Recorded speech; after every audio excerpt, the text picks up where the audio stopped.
Merci de rester fidèle au programme d'ITV. C'est parti pour cette édition du soir. Les titres. Barthélemy Diaz fustige l'attitude des autorités et dénonce la mort de l'étudiant Abdoulaye Ba.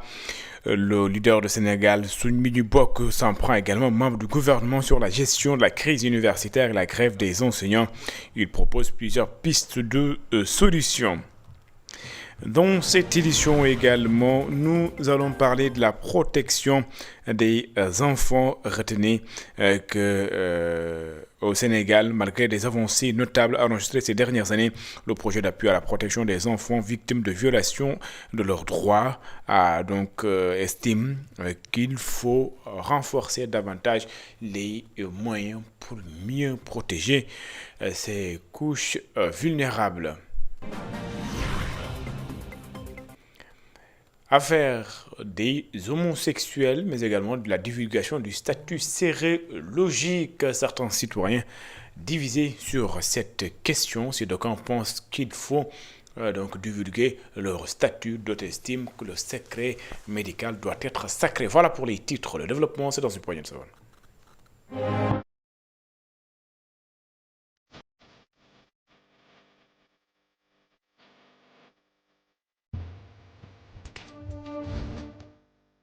Bonsoir et bienvenue.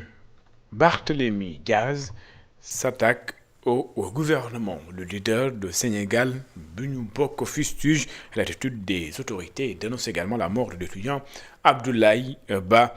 Selon lui, la gestion de la crise universitaire, mais également de la grève des enseignants, est un échec patent du régime en place. Il propose d'ailleurs plusieurs pistes de solutions. Barthélemy Diaz, leader du Sénégal, Soumbédioune Bokk, que je vous propose d'écouter.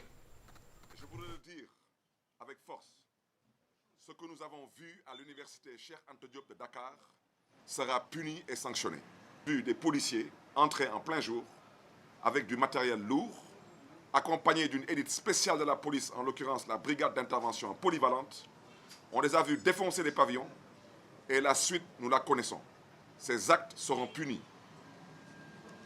D'autre part, Soumbédioune Bokk s'inquiète du subit incendie au ministère des Finances, du subit cambriolage à la direction informatique du Trésor, de la subite cyberattaque contre la direction de l'automatisation des fichiers. Un gouvernement incapable de protéger nos données personnelles ne sera pas capable de nous protéger. Nous exigeons une transparence non négociable sur le patrimoine commun des Sénégalais, notamment les recettes issues du pétrole et du gaz. Soumbédioune Bokk propose la préservation des acquis des étudiants, le respect des engagements de l'État, particulièrement vis-à-vis des syndicalistes, un programme national de sécurisation côtière, particulièrement pour les populations du Nord, un recasement digne et planifié des populations affectées, particulièrement par ce qui se passe avec l'embouchure à Saint-Louis. Mes chers compatriotes, le Sénégal est malade. Il est malade parce qu'on vous avait vendu un duo. Et ce duo aujourd'hui se trouve être une grosse déception. La protection des enfants victimes de violations de leurs droits reste un défi majeur au Sénégal, et ce, malgré des avancées notables enregistrées ces dernières années. C'est pourquoi le projet d'appui à la protection des enfants victimes de violations des droits réfléchit sur des stratégies à adopter afin de mettre fin à ces violations. D'ailleurs, son deuxième plan d'action va être validé pour mieux protéger ces couches vulnérables. Elisabeth Grasse-Tine et Noguédian. La problématique des enfants victimes de violations de leurs droits demeure une réalité préoccupante. Pour la coordinatrice régionale du programme d'appui à la protection des enfants victimes de violations de leurs droits, plusieurs défis restent à relever pour la seconde phase du projet. Oui, dans cette deuxième étape, nous sommes en train déjà de capitaliser sur les acquis que nous avons eus dans la première phase pendant laquelle on a eu quand même pas mal d'avancées. Mais dans cette deuxième phase, vous avez entendu dans mes propos, les défis restent, par exemple l'adoption du code de l'enfant, l'accès des enfants à leurs droits, notamment les enfants qui sont encore dans les rues. La mendicité des enfants continue de poser problème, l'éducation, la santé, tout cela, c'est connecté. Donc si un enfant n'est pas bien pris en charge, il ne peut pas accéder à tous ses droits. La résolution durable de ces problématiques passe nécessairement par l'adoption du code de l'enfant. Toutes ces problématiques-là peuvent être réglées dans le code de l'enfant. C'est pourquoi notre plaidoyer est axé sur l'adoption du code de l'enfant. Plusieurs réalisations enregistrées au niveau national ont été présentées par la directrice de la protection judiciaire et sociale, également présidente du comité national de pilotage du projet PAPEV. Beaucoup d'acquis ont été obtenus et parmi ces acquis, il y a le Sénégal, comme elle a dit, fait partie des rares pays de la sous-région à être à jour dans la soumission de ces rapports au niveau du comité des Nations Unies. Et si on a pu le faire, c'est grâce à l'appui du projet. Il y a les acteurs communautaires, tous les intervenants dans la protection de l'enfance qui ont vu leurs compétences renforcées en matière de promotion et de protection des droits des enfants. Il y a des retours en famille qui ont été organisés pour permettre à beaucoup d'enfants en situation de détresse, de vulnérabilité, de retrouver leur famille. Le projet d'appui à la protection des enfants victimes de violations de leurs droits, financé par l'Agence italienne de coopération au développement, a bouclé sa première phase. La deuxième s'ouvre avec l'implication de la société civile, de la médiature de la République et des ministères concernés par les questions de l'enfance. Le personnel enseignant de l'Institut national éducation de la formation des jeunes, des jeunes victimes d'handicap visuel dénoncent leurs conditions d'exercice, entre le retard dans la transmission des épreuves, mais également les difficultés des corrections en bré. Les problèmes sont nombreux. Voici les explications d'Aïssa Tougnan, elle est enseignante spécialisée à l'INEFJA de Thiès et ici au micro d'Isidore Alexandre Sen et de Samba Fall. Réunis aujourd'hui ici à l'INEFJA pour vraiment dénoncer les conditions de travail pendant les examens. Donc, sur 3 points. D'abord pour les difficultés d'examen. Et on reçoit les épreuves le jour de l'examen, sous clé, pour les transcrire et remettre ça aux élèves non-voyants. Au moment où les élèves voyants sont en train de faire leurs examens et de commencer à 8 heures, nous, parfois, nos élèves commencent à 9 heures jusqu'à 9h30. Et ça, c'est de la discrimination négative. De un, ils sont stressés, ils sont restés en salle, ils n'ont pas leur cahier pour réviser et ils sont laissés là. Donc là, je pense que nous dénonçons ça à la dernière énergie. Donc, nous nous sommes déplacés en mission pour aller en office du bac, pour parler avec le directeur de l'office du bac, M. Gueye, pour lui demander de transcrire les épreuves de bac à temps. Mais il nous a fait savoir que le bac, c'est un examen sérieux. Et je pense que tous les examens sont des examens sérieux, à commencer par le CFE, le BFM et le bac. Donc, chaque niveau, c'est un examen sérieux.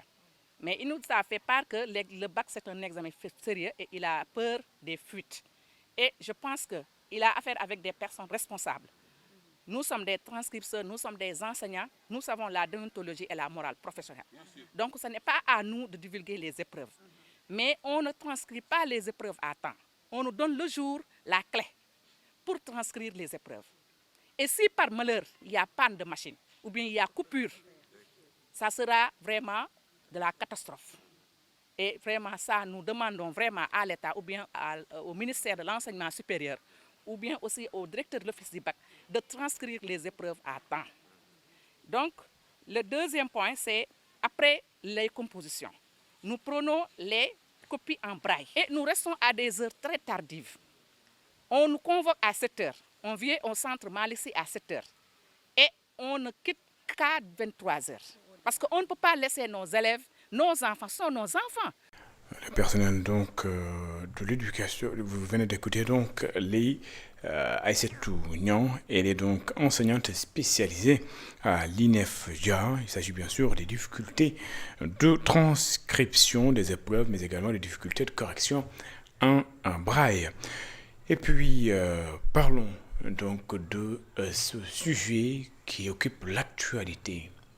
Est-ce que les médias ou même les médecins doivent divulguer le statut sérologique des présumés ou des homosexuels donc, dans le cadre de l'enquête? Certains citoyens estiment qu'il faudrait bien le faire car cela pourrait aider leur entourage ou les autres personnes à donc prendre leurs précautions, mais pour d'autres, le secret médical est sacré. Personne ne doit savoir de quoi souffre un patient.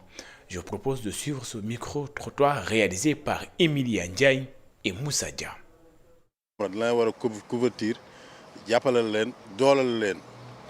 La religion est claire sur la question de l'homosexualité. Elle est à bannir. Donc, au point de rappeler que les organisations comme Jamra sont à féliciter, encourager et protéger. Ces organisations mènent un combat noble et citoyen. Dieu est catégorique sur la question de l'homosexualité. C'est une abomination. Il faut lutter contre. Surtout en ce moment où l'on parle de transmission volontaire du VIH. Il est grand temps d'être en croisade contre l'homosexualité et son apologie. Il s'agit d'une question de santé publique.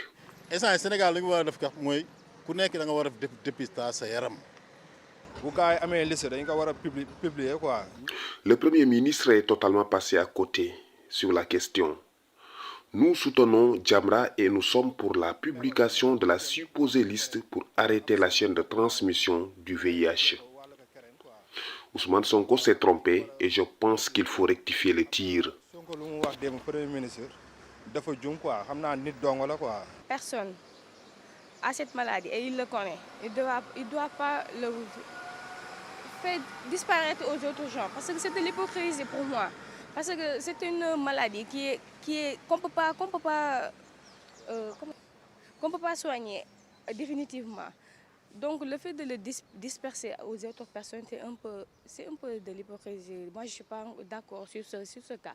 Mais pour l'autre côté, ça c'est leur vie privée. Ça c'est leur vie privée. Je ne suis pas contre eux, c'est leur vie privée. Parce que ce que tu fais, c'est toi avec Dieu.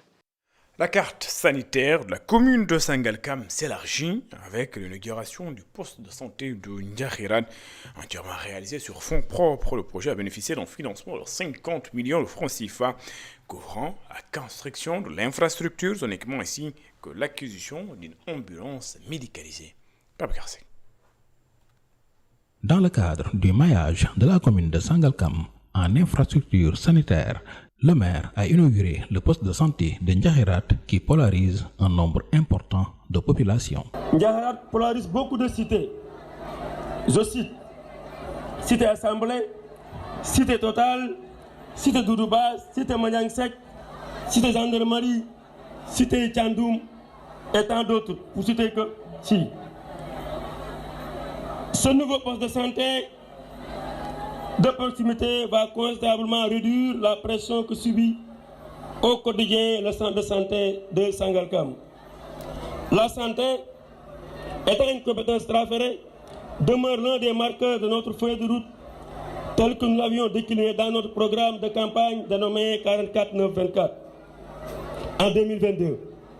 C'est fort de ce constat que nous n'avons pas lésiné sur les moyens pour satisfaire les doléances de nos administrés et plus particulièrement les populations de Ndiakhirat en construisant ce poste de santé. L'inauguration du poste de santé de Ndiakhirat entre en droite ligne avec la politique de l'État du Sénégal, selon le sous-préfet de l'arrondissement de Sangalkam. L'État du Sénégal, à travers sa politique de santé publique, place le bien-être de ses citoyens au cœur de son agenda national. La transformation de notre pays d'ici 2050 dépend non seulement de nos infrastructures, mais de notre capacité à garantir à chaque individu l'accès à des soins de qualité. Cette nouvelle structure que nous inaugurons aujourd'hui est une pierre angulaire dans cette ambitieuse transformation. Le maire de Sangalkam a annoncé la construction d'un logement pour l'infirmier chef de poste pour la seconde phase et l'inauguration prochaine du poste de santé de Keur Daouda Sarr. Lancement des activités marquant le 250e anniversaire de la Révolution du Fouta Toro. Le comité mémorial de la Révolution du Fouta Toro veut, à travers cet événement, renforcer la conscience historique de la jeunesse, mais également promouvoir les initiatives politiques et intellectuelles, mettre en lumière des figures comme Thierno Souleymane Baal ou Imam Abdulkader Khan. Je vous propose aussi des explications du professeur Ibrahim Sida. Il est ici au micro d'Emilia Ndiaye et de Cheikh Mtidiane Diouf. L'année 2026 à la célébration du 250e anniversaire de la Révolution du Fouta n'est pas un acte neutre vide de sens.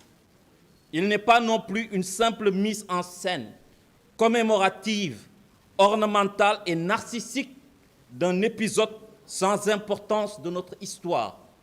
En vérité, c'est un moment historique consacré à la mise en sens et en perspective symbolique, intellectuelle et scientifique d'un événement majeur marquant de notre histoire et de notre culture politique.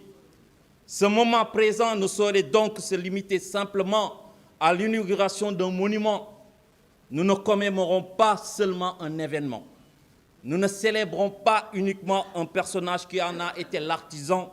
Nous célébrons surtout une pensée politique révolutionnaire. Nous célébrons une pensée politique à infuser dans nos imaginaires et à diffuser dans nos gouvernementalités pour que la politique se conforme toujours à son idéal éthique originaire de servir le bien. Et puis, parlons tout à fait d'autre chose. À Thiès, le maire de Thiès-Nord fait le bilan de ses 4 ans d'exorcisme. Mamadou Djité se dit satisfait de son bilan en mi-parcours dans le domaine de la santé, de l'éducation, mais également du social. Il estime que pour 2027, son équipe compte s'engager dans d'autres chantiers. Je vous propose d'ailleurs de suivre ses explications. Il est ici au micro d'Isidore Alexandre Sen et de Samba Fall. Le bilan est large et vaste, donc on ne peut pas entrer dans tous les détails, mais il faut d'emblée noter que dans tous les 9 domaines de compétences, on a réalisé un bilan, j'allais dire, satisfaisant. Donc on peut présenter ce bilan à tous les Thiessois, surtout les populations de Thiès-Ouest, parce que c'est du concret. Dans le domaine de l'éducation, de la santé, de la culture, du sport. Il y en a plusieurs. Donc on va consolider les acquis.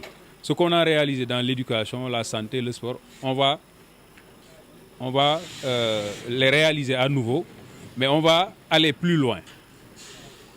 Et aller plus loin veut dire quoi? Le premier projet phare que nous comptons réaliser en 2026, c'est l'école élémentaire Mbourkat.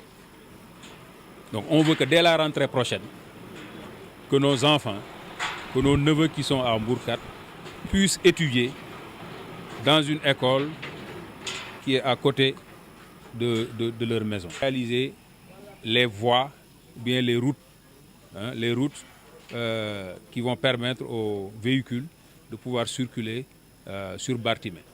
N'est-ce pas? Donc ces routes-là seront des routes pavées, Inch'Allah Rabbi. Donc ce sera la deuxième phase.